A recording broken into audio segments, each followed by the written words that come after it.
Welcome back, guys. It's another episode of Standing on Business. Today in our studio, we have Holly Conti, the managing partner of Full Swing Public Relations. Thank you so much for joining us today. Hi, Ben. Thanks so much for having me. It's been a pleasure connecting and having you here today. So just give us a little bit of background. What is Full Swing Public Relations? We're a public relations company. We are based in the U.S. Our clients are all over the country, although we have a hyper focus in central New York and in Boise, Idaho, which is where my business partner is. But we focus on service-based businesses. So we work a lot with law firms, architecture firms, businesses selling their services. And I think that differentiates us because it's very much a different approach when you're selling services to marketing than it is when you're selling products. So we are 7 years old, and yeah, we're happy to be doing the entrepreneur thing. It's been quite a ride, but quite fun. What is public relations? I know a lot of times people, when they think of PR, they just think of somebody reporting to a corporation reporting to the news, about a release or something like that. But in its essence, what is public relations? Yeah, I mean, as a business owner, you have many options on how to reach your audience. So you can do social media, you can do paid ads, you can do email marketing, your website, all of these different ways to reach your audience. What public relations does is it borrows the audience and the trust that other businesses have built to help increase your reach or to grow you beyond what you can do on your own. So for most businesses, their social media might look like a couple thousand or a couple hundred. But then I get one of my clients on Architect Design or on Good Morning America or Fast Company, and all of a sudden they get to borrow the decades and billions of dollars that brand has spent building with their audience. They get to catapult their reach far beyond that. And what's even better about PR from that lens is that you're not only borrowing the audience of that business or of that brand, but you're also getting the trust that they've gained with their audience. They've spent a lot of time developing trust with their audience, and so now it's not just you, the brand, saying, "Look how great we are." It's another organization that your audience already trusts saying, "Hey, look at this company, look at what they're doing. We think that they're worth being on our side." So, at the end of the day, public relations is your relationship to the public. And in any important relationship, you have to show up consistently and you have to have something meaningful to say. So it's showing up where your audience is and being of value to them when you're there. So it's almost in a sense you kind of have to maintain two relationships because you have to maintain relationships with your clients, hmm but also as well with those brands and things that you're highlighting your clients on as hmm well. So is that fair to say or? Yeah, I mean, I think that's why people hire us, right? If you are a law firm and you're really good at being an attorney, you're focused on you're focused on your work and you're focused on building the clients that are coming to you. So then you hire a business like ours who can learn your business, learn what's so great about you, and then go out and build those relationships with reporters, journalists, and media outlets to do that on your behalf. What's interesting is now I think the latest stat is there is um 12 publicists for every one journalist. Wow. And so it's not enough to go out and pitch yourself to a reporter. You have to really be intentional about who you're reaching out to get your client or to get yourself featured in the media. So yeah, it has to be really tailored and specific, and I think that's what a lot of people get wrong about doing it themselves. Yeah. Talking about your background a little bit, did you envision that you were going to be doing public relations? Absolutely not. Or an entrepreneur. When I was growing up, I said I wanted to be creative and I wanted to be the boss, which is so funny because like that is basically entrepreneurship. So, Yep. okay, check. I didn't know it at the time. But no, I think my business partner and I both had no intention necessarily of going into PR. I started in television. I studied communication theory in college, where I really focused on like the how and why we communicate with one another, which I think really helps me now in public relations and in business. But no, for me, it was a lot of trial and error to get to something that I really liked, and I kind of fell into it. Very cool. So talk to me a little bit about um, the process of getting involved. I know that the story of you had a very stable job hmm and your partner kind of invited you to come into the business and you kind of took that opportunity. Yeah. And talk to me a little bit about that process of growth. This is, as we call Standing on Business podcast for other people that are business owners, for people that are interested in that process and kind of going through it. Like, what was the learning lessons that you got out of that?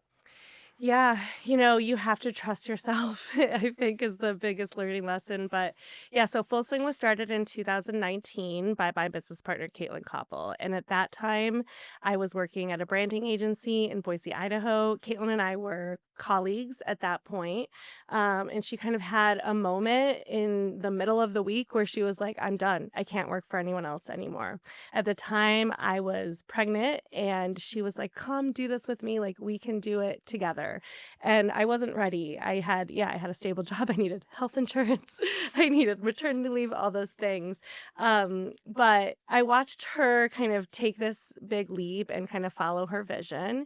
And throughout that, she actually started the business in a weekend. I was kind of on her side, helping her choose the name and the logo, helping her proof her website, but very much just in a friend capacity. By the end of the weekend, she had decided to start the business. She had a website, an LLC, and her first client. And I kind of moonlit for her in that first year while working for my other job, kind of helping her with little things and also just being her friend and supporter. And then a year later, I had had my baby and I had experienced what it's like to be a working mom. And I thought, if I'm going to do this, I might as well be in charge while I do it and have full autonomy over my decision making. And so at that point, I had seen Caitlin had grown the business in a year. Her goal at the time was to just make her old salary back, and she did that within 3 months, and she kept growing. And so a year later, I decided to quit my job and go along with her, and we became business partners. And together, we tripled the revenue year over year until we hit seven figures in the third year, which is something only 2% of women-owned businesses do. And then we've continued to sustain that since. And we've grown and we've been through our ups and downs. But I think for me, what that taught me was trust yourself and take intentional risks. I'm not saying go out and, jump off a building, but know that if you're thinking about doing something and you feel ready, or you're never going to feel ready to do it. So it's like, okay, how can I meet myself where I want to go? And oftentimes it's about getting uncomfortable. And so there are many times stepping out of the stable job or deciding to hire our first employee or enroll in a business coaching that was way more expensive than we thought. All of those things were like, okay, I'm going to make myself uncomfortable because I believe in what's happening, what's going to come on the other side.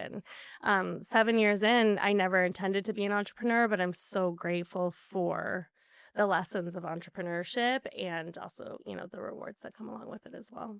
Is it like an intentional uncomfortability that you have to put yourself in Yeah. when you're making these decisions? Like in the sense if someone has, and this could be any kind of decision, if you have like a personal decision or a business decision, an education decision, whatever that might be ahead of you, what kind of frame of mind do you kind of would you recommend, or maybe even maybe you're thinking, hey, I'm just this is the way I do it, but you're kind of saying you have to put yourself in an uncomfortable place. Yeah, I mean, you have to resource yourself first. So for me, it's what do I need immediately? I need to make sure I have my water. I need to make sure I can pay my bills. I need to make sure I move my body today. What are those things that in the moment I know that this is what I need to do to feel good or stable or solid today? But I also know that if I rest on that, if I stay there, if I only focus on what's right in front of me, then I'm going to be there forever. And so once I feel, okay, here's what I have, here's what I need right now, where am I going next? Usually you want to go there, but you're really afraid to take those steps. And so, yeah, I think that business ownership is interesting because it kind of shows you where your weakest link is.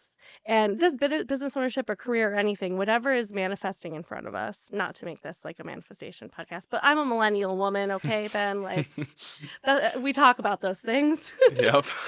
But whatever is in front of you, whatever situations you're working with, your weakest links are always are always highlighted. It's the things that you're challenged the most in or you're struggling the most in. So if you use an example of business, like, yes, I might not be the best at finances. And so that's a space where I had to hurt and like truly learn some hard lessons and then lean deeper into that. Okay, this is going to continue to hurt until I learn about it. And so sometimes it's really tangible like that, like finances, or I need to learn social media and I'm uncomfortable putting myself out there. And so I have to really focus on that. Or on the other end, it's like, oh, I'm really comfortable being in like a small, like thinking small or staying small, or I am really uncomfortable thinking about taking this next risk. How can I lean into that so that I can grow into it? And yeah, it's a really intentional uncomfortability that, not to say that I think you should go out and do things that you're afraid of, but kind of, if you want it bad enough, you're going to have to, the bad feeling or the hard feeling at first is, not a sign that you're not doing it well or you're not meant to do it. It's a sign of growth. Hmm, that's big. Because a lot of times people they kind of get that, like, especially when it comes to making a decision of like, oh, just doesn't feel, It but hurts it first. hurts. It's Yeah. actually supposed to hurt first. Like typically, if you're stepping into something new, you're not ready for it. So it's not gonna feel comfortable. It's not gonna feel You're not used to it yet. So, yeah, you're gonna have to feel the uncomfortability of stepping into the new thing first before you get the good part on the other end of it. Yeah. I think a lot of times as business owners too, you kind of get used to, and almost in a sense like you're conditioned that you want to be in those kind of positions of like, okay, I'm going to take a risk here. I'm going to kind of put myself out there. I'm going to, take this next step. And maybe it doesn't look like logical or kind of tangible at Mhm, this exact moment, but mhm. that's that's how we're going to grow. That's how we're going to do. That's how we're going to, get bigger or better, or help, service our clients, in a better way. Completely. Um how has it been, in the sense of, you're here in Syracuse in Mm, the CNY area, your partner is in Boise, Idaho, mhm. and kind of managing the relationship as well as staying connected and being on the same page, even though you guys are in basically two different coasts? Yeah. Did you know that the Syracuse mayor declared Syracuse and Boise sister cities? I did not know that. Isn't that funny? So, actually, Boise is right. Used to be, or I think Micron is one of the main. Oh, sorry, I hit your mic. Maybe okay. Micron is one of the main employers in Boise, and so it's so funny to see Micron now coming to build in Central New York, and it's so funny to see they really mirror one another a lot. The two cities. And so I love that. I think with my business partner and I, we almost are always enrolled in some type of business coaching or some type of program that forces us or invites us to work on the business. And that means also like working on our partnership. And so even though we are on opposite sides of the country, we are really intentional about working on our business and doing business planning and business strategy. And I think that like that's our most fun part of working together is being able to build together. And so even though don't get to see each other as often as we want, we do, I think, spending that time even in different spaces, but together on Zoom or whatever, building together is what kind of keeps us engaged. Now, forgive me for not knowing, but you guys have, how big is your team outside of the two of you? We've been as big as 10. We are at the point now where we are 4 employees and then we work with a bevy of contractors. So we have myself and Caitlin are two of those employees. And then, why are you laughing? I have a question. I Okay. have a follow up to that. So yeah. Okay. I can't wait. I can't wait. Um, so yeah, so then we have two team members who have both been with us for about 4 years, and they're both super strong. And what we found is when we grew really big, there was something wonderful about that. but now we're in a different phase of the business, and I really like this tight foursome that we've got going on, and then we get to bring in our contractors who can support us with specific things that we need, and we can bring in different, skill sets that we need to serve different clients, and we have more flexibility with that, and I love that approach. This is a really good, like, kind of, I don't want to Okay. call it debate, but kind of topic that I always like having with other, specifically only when it comes to the marketing kind Yeah. of sphere, agency owners, of employees versus contractors. Yeah. It's always the biggest thing, because when I first started, it was always like, we got to get as many employees. Let's make a big company. Everyone gets the kind of like, at least in my, like, I really love the show Mad Men, if you've ever seen that Of one. Who course. doesn't? Yeah. And that kind of idea of growing a big agency and, Yeah. multi levels and so many people and layers and all this other stuff. And it's like this great idea. Um, but then when it really kind of, when that's how I started. Like, let's have employees, let's have as much people, etc. But as time goes on, I'm kind of more leaning on the contractor side of, if I need a specific thing that needs to get taken care of, I'm gonna find a person that's gonna take care of that contractual obligation. As it's like from many different facets, because I have this conversation a lot of times with agency owners when it comes to like payroll, when it comes to insurance and all the related costs with having an employee on the books, and productivity, and kind of the, almost in a sense, when you have so many hands in the pot at the same exact time, as opposed to just having like a small core structural team that makes the decisions, and then we hire on people to take care of things. Where do you kind of, like, philosophy wise, do you think there's a, like, almost a right answer, or is it more case by case for which business? Actually, that's my favorite part about business right now. I think in the last maybe 4 to 5 years, there was so much information, so much on social media about, like, this is the way to grow, this is the way to do it. Every marketing guru, every business guru is giving you their framework and their specifics to promise, XYZ. And what I'm starting to notice about business owners right now, definitely in myself, but also talking to you and other people, is that um, there's no one size fits all. What is going to make you stand apart is not following someone else's framework. It's being really engaged with your business and the specificities of your needs, your clients, what works for you in your area. And so, no, I don't think that there's one size fits all when it comes to anything, and specifically related to employees and versus contractors. I think we make the decisions based on what our business is telling us in this moment. For us, agency world contract, we're a contract based business, which means contracts ebb and flow. And um, pigeonholing yourself or forcing yourself into, professional services, marketing, you have to be good at your job. If you're good at your job, you have to be paid well. And so we want to hire good people and we want to be able to give them good salaries.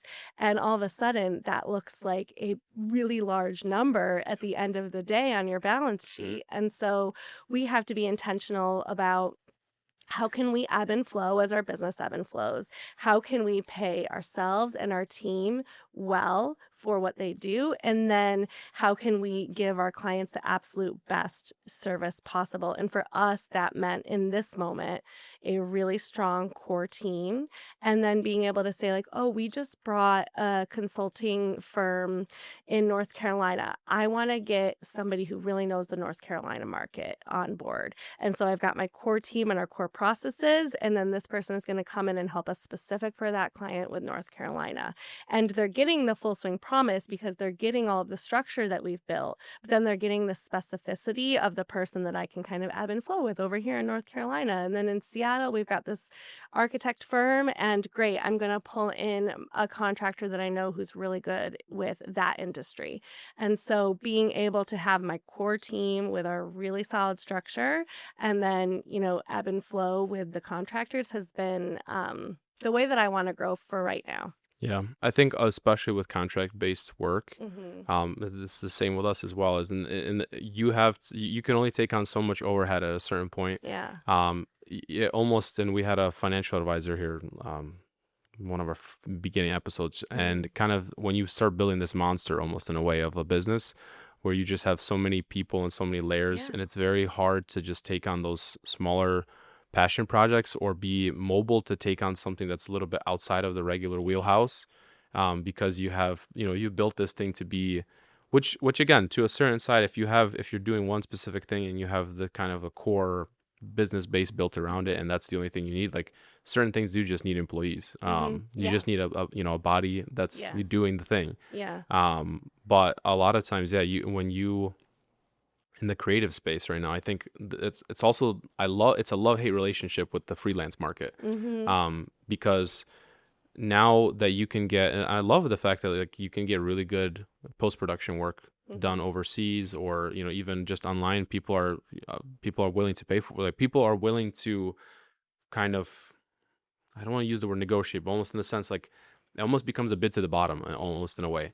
And now the value of someone's good work and good quality and good communication and being just a good contractor is just now in competition with people that are just racing to the bottom and trying to do it as cheap as possible, as fast as possible. Mm. And it kind of, there's a balance there, almost in a sense of the security of having an employee, but also at the same time the flexibility of like, all right, I can hire somebody on and I have all these additional costs, and you have to train the person and Yeah. get them, as opposed to just, all right, I'm just going to pay this person $100 to do this little specific task, It's a etc. risk on both end because on one hand, you have no background with if you bring in a new contractor. We're lucky at the point where we've built a group of contractors that we have a trusted That's relationship awesome. with, and so I love that, and that feels really solid, right? I know what I'm getting. But at first, you take a chance on someone new, and if they don't deliver, all of a sudden, like, you're not delivering for your client, or you're staying up all night, or doing what you have to do to make sure that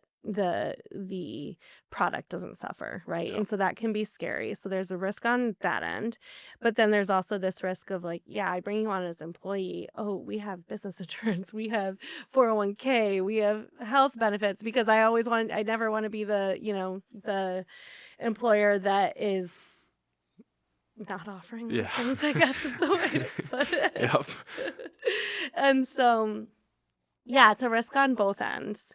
I think it comes back to being really clear and specific about how you deliver client results and having a really solid framework for that you can bring anyone into. And so I rely on my employees for that.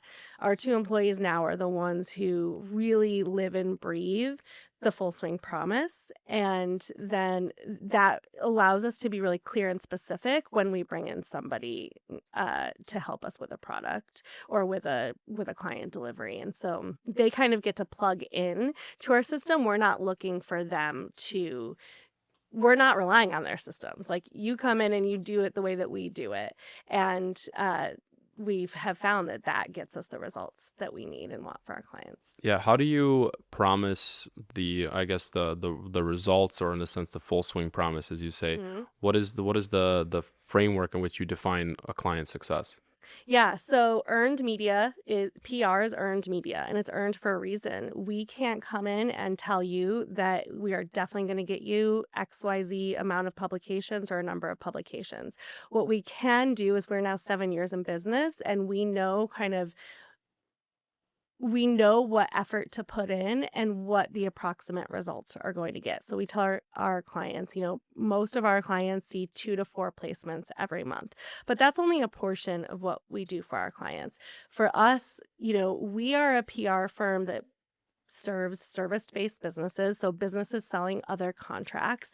And that ultimately means they have to be, if you're selling a product, it's important that you get featured on the best of lists and that influencers are talking about you. And there's a specific approach for products. For services, businesses aren't going to go to, or somebody's not going to go to someone's social media profile and say, like, yes, I want to sign that multi 6-figure contract, or I want to bring that person in to do my finances. They're not going to determine that on social media, but they do want to like understand and build a relationship with the people on that they might be hiring to, say, design their office or to help them with their employment law needs, right? Or do their divorce, for example. They want to build a relationship with those people, and so PR is a way that we know you can build a relationship with people. I promise I'm going to be coming back to answer your question in a minute, but I say that to say, like, PR is not sales, but we do think like the Full Swing promise is that we are a PR firm that understands bottom line results, and we are always looking to ensure that like we're not going to promise the result, but we are going to think about what the bottom line is for you. And so we're a strategy first business ultimately, which means like we're not just going to go out and get you any placement. Like I could go out and get my clients 10 placements tomorrow that does nothing for them. I'm going to first understand what is it that's going to move their bottom line forward and how are we going to help influence that. So the Full Swing promise starts with a strategy and having like here are not just the top media outlets, but here are the media outlets that you've never heard of that your audience listens to every week, and we're going to focus on getting them there. So that's our approach. Now, 7 years in, there's got to be success. There's got to be the business is growing. hmm Do you still find a way to try to attribute the dollars in dollars out, or is it more just in the sense of you can just the businesses understand that what you're doing is working? Mm. You mean like how do we help our clients determine if it's Worth it, if almost it's in a worth it? yeah. Yeah, because we're not a paid ad company. In paid ads, you can see the clicks, you can see what you spend and what you paid for clicks. Um, the way that we do it, we do something called a dashboard, like a marketing dashboard. In the marketing world, it's KPI or key performance Yep. indicators. But our clients get a dashboard where first we are looking at the PR specific metrics. So it's, how many placements did you get that month? How many people did you reach? How many people clicked on that placement? All of the specific metrics.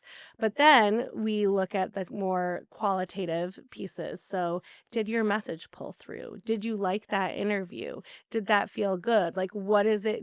Have you gotten any anecdotal feedback from your clients or have you gotten emails or messages, right? So we look at what were the quantitative specific numbers, what was the feeling behind it, and then also the partnership is a big part of that. So then let's look at how the partnership looked this quarter. What do you need from Full Swing? What do you need more of or less of? What did you like? What didn't you like? And with that, I think that those three ways of measuring our work encompasses what they're paying for. They're paying for the partnership, they're paying for the work, and they're paying to make sure that the work delivers what it's supposed to. And so we measure those three buckets. Returning back to kind of contractors and dealing with that, do you have maybe an anecdote or a story of when a contractor kind of almost in a way failed you, and kind of the way that you have to swing around and take care of that because you have to service your client, you have to take care of them? How And much time do you have, Ben? Yeah, I mean, the client at the end of the day doesn't care about how we are doing what we're doing. They just care that we do what we said we would. And I think of the most cringeworthy time, which when we had a contractor um, place our client, got a placement for our client. We were really excited, and the checks and balances that we have internally as a team didn't fully get met. So typically, if a contractor brings opportunity, then in-house we also look at that opportunity before we send it. Instead, it kind of just got passed through, and that opportunity ended up being kind of like a gotcha opportunity. Like it was going to tee the client up for like a really bad conversation. Luckily, it was caught at the very end, but we could have delivered that to the client and they could have, I mean, that could have been bad if we had the CEO show up to a conversation where somebody was going to try to like ask them really tough questions that were going to put them in a bad spot, right?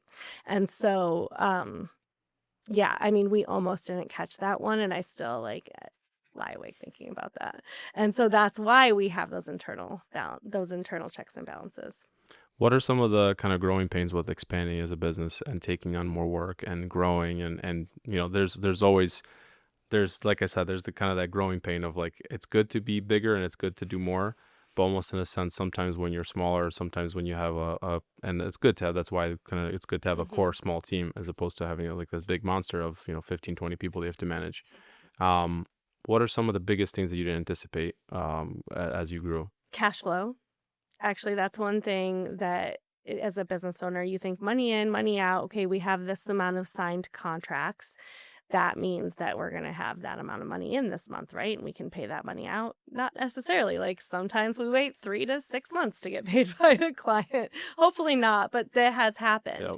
And so there's definitely like the cash flow pieces. But then from a client delivery perspective, the more people you bring in, the more people you have to have rowing in the same direction, which means the more systems you have to have in place and the more processes you have to have in place. So when we first started bringing in more employees, I think that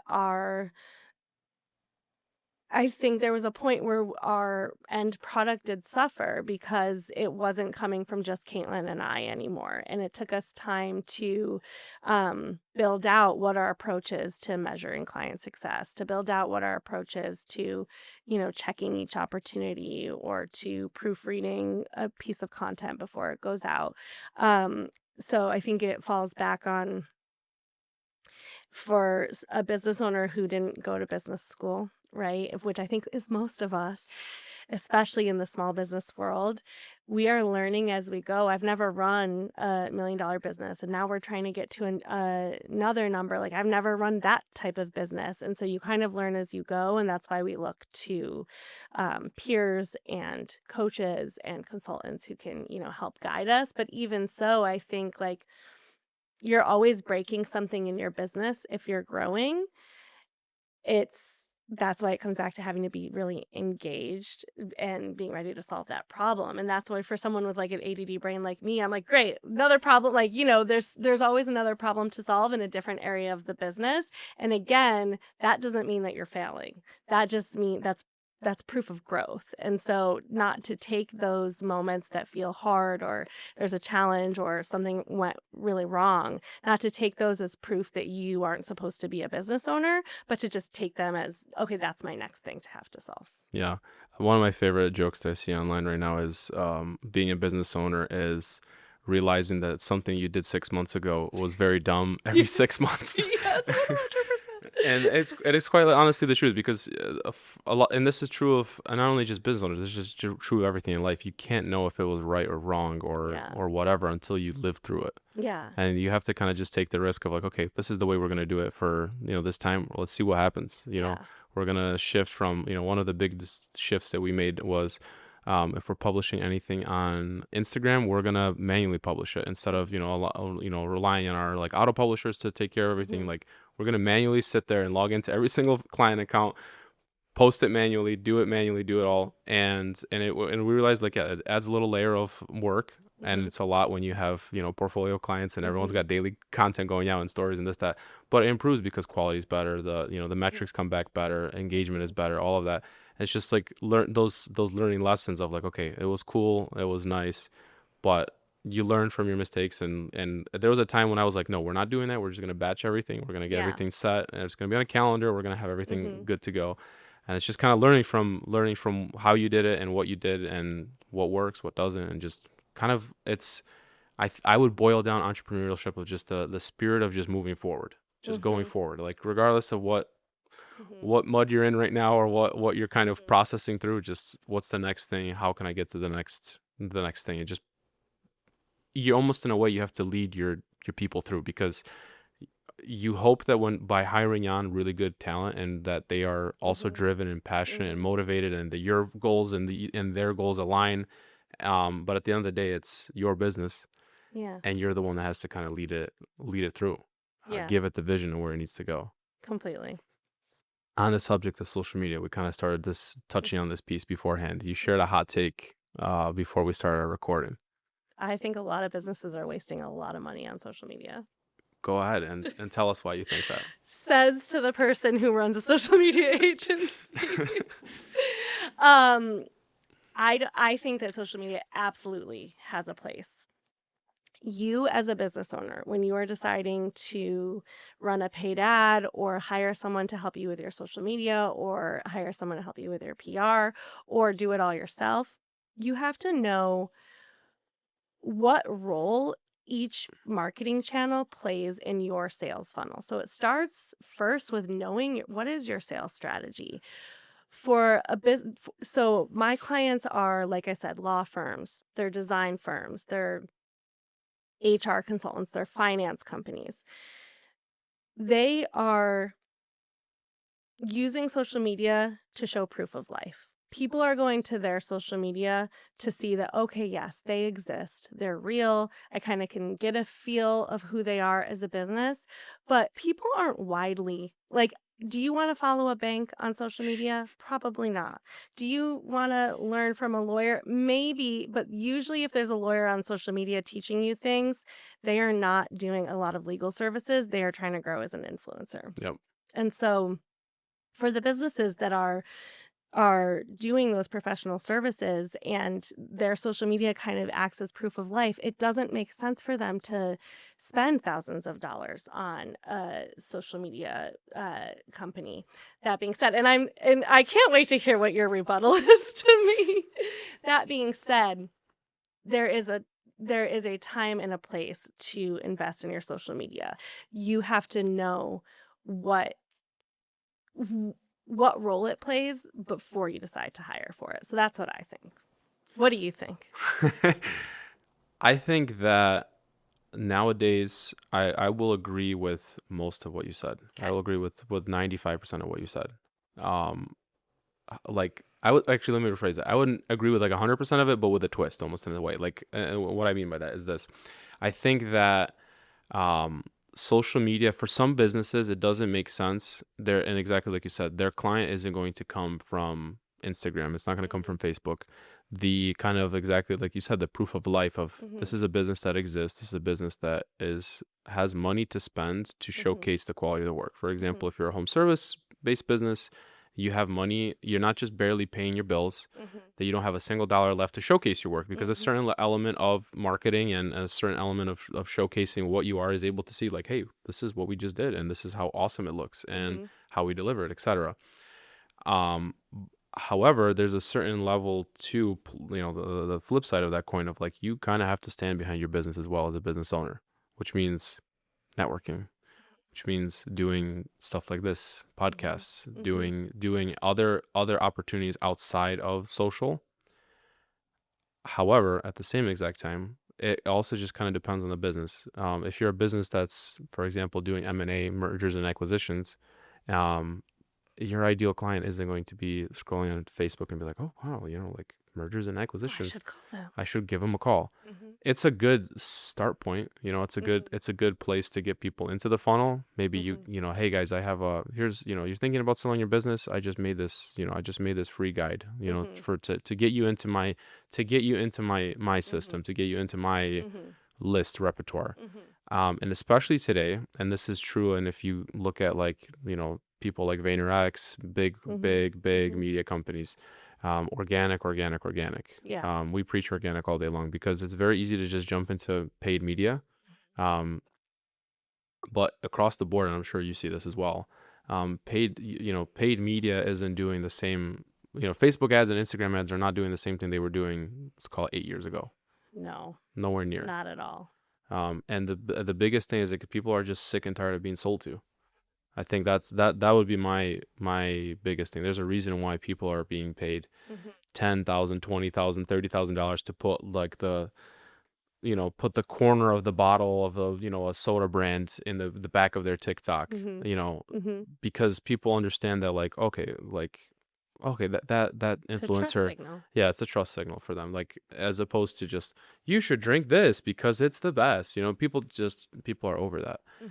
But I that's what I'm saying with a twist because I do agree. Like I think that some brands almost in a sense or some agencies overemphasize the thing that they do. Mm-hmm. So like I could be, I have a vested interest. I have this conversation a lot with our clients of like, I say this phrase, I'm like, understand me correctly because you know that I have a vested interest in continuing our relationship as a Yeah. as a contractor, as a client, etc. But there's a place, there's a time and a place for everything almost in a way. For some brands it makes sense, like instead of like we don't need a daily post. Mm-hmm. Also in a certain sense, like how many authority building pieces of content can somebody post Mm-hmm. before it's like, all right, dude, like You get it. I'm gonna unfollow you. Yeah. Like it's just getting in our philosophy is it needs to be a blend. It needs to be the reason why you do social media is, our tagline is make media social. Like it should make you feel like you're part of that organization, that brand, that like you can connect to it. Oh, I see this person on social media. Now I see like the salesperson is on social media.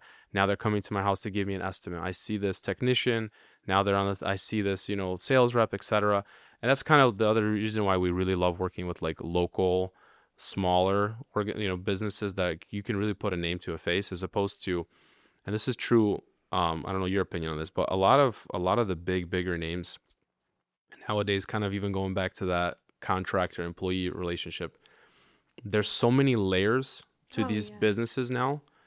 Even like a local, I'm not going to say specific, but let's say, for example, a local service contractor. Mhm. You first talk to someone comes out and gives you an estimate on, well, let's just say something random, sidewalk, right? You got Mhm. to get a sidewalk done. They come give you an estimate on the sidewalk. Then another person is coming to do the sales spiel. The first person comes to take the measurements to do that. The next person's coming to actually sell you on the thing. Now you're dealing with a third person to do the scheduling to have the person come out. Then now a fourth person actually comes out and does the job. Now a fifth person is reaching out to you to get payment, and now a sixth person is reaching out to you to get a review or something like that, as opposed to like I don't want to say mom and pop, but almost in a sense a smaller Yeah. firm that's really passionate about what they do.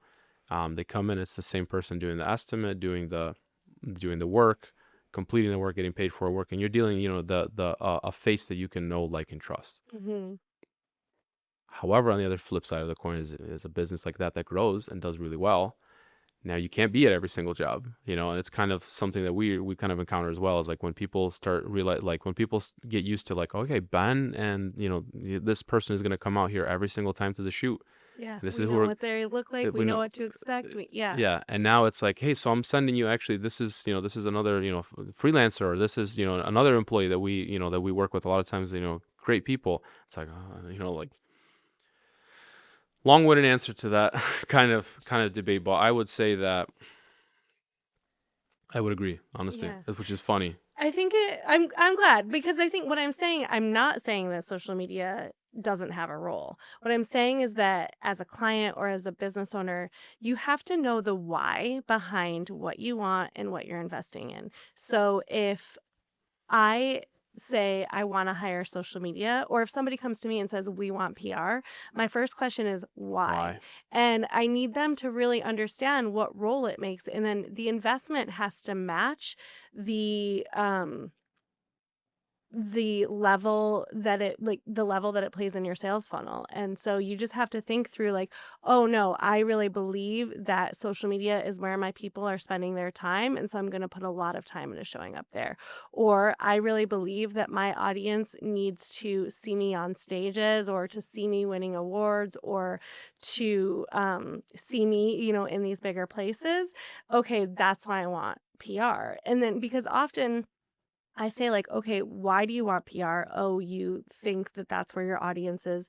Great. Let's pressure test that assumption. And so that comes back to the strategy. So for example, like I have clients who are like, "I want to be in Fast Company." And I'm like, "Why?" "Great. Like let's get you in Fast Company. Let's get that logo on your website because that plays a role in building trust. But nobody's clicking onto your website from that Fast Company quote. Maybe if Fast Company does a big feature on you, that's one thing. But if you get a quote in a media outlet, great. That's a good trust builder. Put it on your website. You have that authority from now until a long time. But if you want PR because you need more clients, great. Then let's find the podcast that nobody's heard of, but that your audience listens to every week, and let's get you on that. I have a former client who they have a really niche service. They do learning and development for construction companies, like very specific. And we got them on a podcast that I've never heard of, you've never heard of.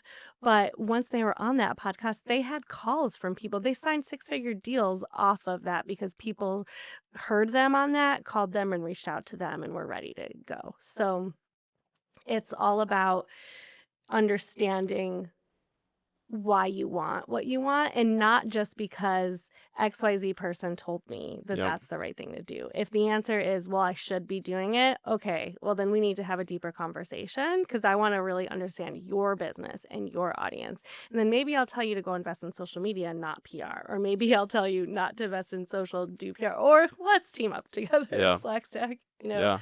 It has to be a really clear end result. Yeah, it does. I think a lot of time I want to clarify, like I'm not trying to poop on paid media Of either. course. I think for some, like for example, someone that is in a high ticket, where they don't need 20 deals, 50 deals in a year, they just need 3 Mhm, because the ticket price on that deal is, 300, 500, seven mhm, figures. For them it might be, listen, I just need to keep my page alive for a little bit. I just need a couple pieces every quarter, for mhm, example, just to mhm, show people that I'm here. But I'm gonna make, a couple pieces that are hyper specific to their kind of pain points of someone that's looking to get into a specific thing that I'm servicing. And I'm gonna run that as a reach campaign. I'm gonna, mhm. just pay to get my name out there, because what's an unfortunate reality is that everybody's on social media now, Yeah. like all the generations. Mhm, Before you could say it was just the younger generations, of course the younger and younger generations are on there, but the boomers are on there as well, the Gen yeah, Xers even more and more nowadays, yeah. on certain platforms. And you have to also at the same time, maybe not every single platform is right for you. Maybe your brand belongs more and you need to focus more on organic or paid on a certain platform because that makes more sense for where your target demographic is. Mhm. I think there's a time and a place for every single channel, and it's just sitting down and realizing like why am I doing what I'm doing and what's the reasoning behind that. Mhm. Yeah, and how am I gonna measure it later? Yeah, talk to me. I always like to ask, kind of having a business here in Central New York. Now you have clients all over nationwide, but Mhm, also you said there's an emphasis as well in Central New mhm. York. Yeah. Kind of talk to me a little bit from your view, the perspective, or almost in a sense the vibe that we have going on here in Central New York as opposed to anywhere else. I love Central New York. I was away for almost 10 years, and I'm so glad to be back. I think we're really lucky in CNY because the opportunities are ripe for the taking. You know, you go into a larger city and everyone's built the big podcast, they've built the big business, they've done the big thing. Not to say that you can't be successful in those big cities still, you can. But think that we still have a lot of untapped potential here in Central New York, and I get really excited about that. I get excited to see what the artists and creators and business owners are trying to do here in this space because I think there's still a lot of opportunity that, we people have focused a lot on national reach. Like, let's talk about social media again for a minute, like the influencer world and the big, and let's get as big as we can. um Podcasts and social, actually, I'm seeing, and on Substacks and other creator channels, I'm seeing a real opportunity for actually getting smaller with that audience. And yes, podcasts or Substacks or YouTubes can be national, but there's a great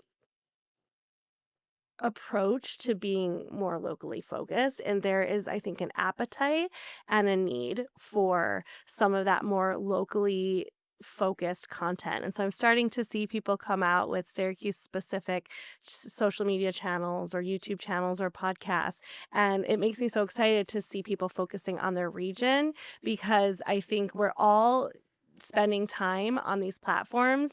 So let's bring it in, but we can still bring it in a little bit more. It can be tighter, it can be more focused. Here, let's use the national platform, but let's focus on this community that really still needs to be served. There's a lot of people who still need to be served in this area that get forgotten about when we reach too large. And so I'm excited to see businesses like you, and to have the opportunity myself to work with small businesses here locally who really need good quality services or content. And now it's being available to them, and it's not just focused on the big cities. I think it's a really good, almost in a way, indicator of the fact that we have, like, because I've seen it, the local food influencers and Mhm. social media Mhm. pages, and keeping up with, people are making like threads now. Like, I don't know if you've seen Yeah. like TLDR. I forget who runs it, but Yeah. basically like little things like that. Yes. It's I was so excited to see that because I don't know who runs that either, but I was like, I'm always looking for what, and didn't mean to cut you off, but like what's going on in Syracuse? Like yeah, somebody tell me. And yeah. when somebody launched that, I was like, yes, Yes, and finally. it's finally like, I think it's almost like in a sense because if you heard about something like that in a New York City or Chicago or Boston or Yeah. whatever, they'd be like, oh yeah, big city. Yeah. And now it's almost in a way like we're kind of, I always say this phrase, like we're on the precipice of something here. I don't know if Yeah. it's greatness or if it's kind of we're about to fall flat on its face, but I do think like things are going well in the direction Yeah. of people that are finally investing and seeing the beauty and the kind of possibility Mhm. here in Central New York. Mhm.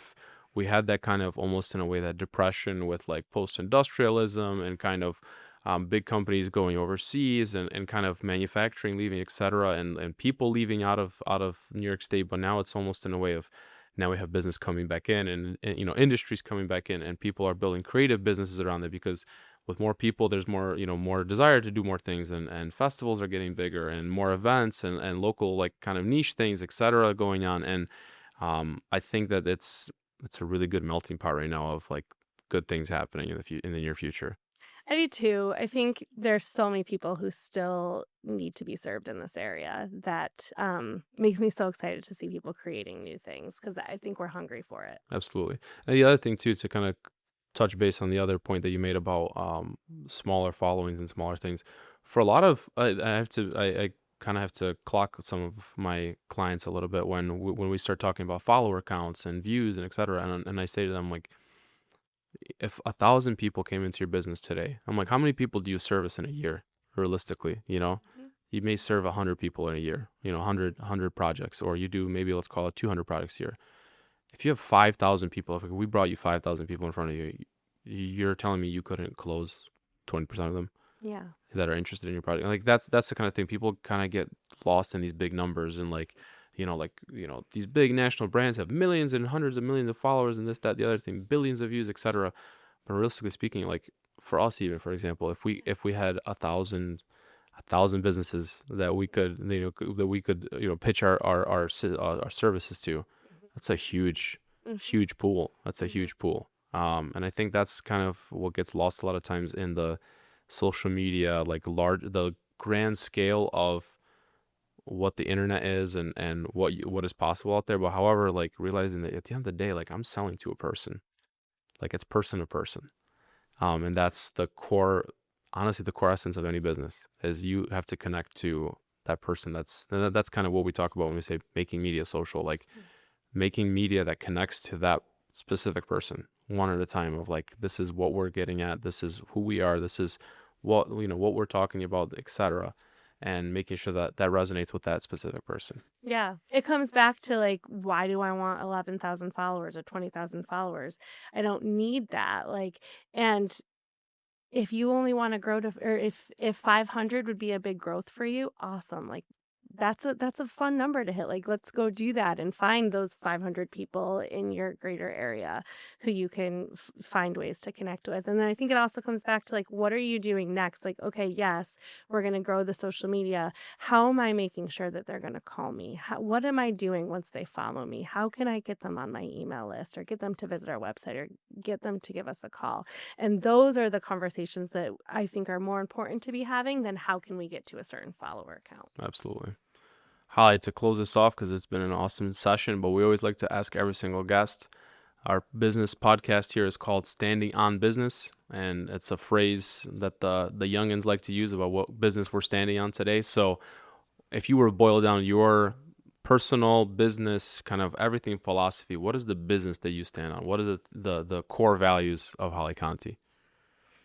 The business I'm standing on is one that is specific and engaged to what you need as the client. So I don't care about best practices or what someone is telling you you should be doing. Let's have an intentional, good conversation. Let's look at your data. Let's look at what you want to do as a business owner and let's build a strategy specific to you. So for me, it's all about good client relationships and great work at the end of the day. Awesome. Thank you so much for joining us here today.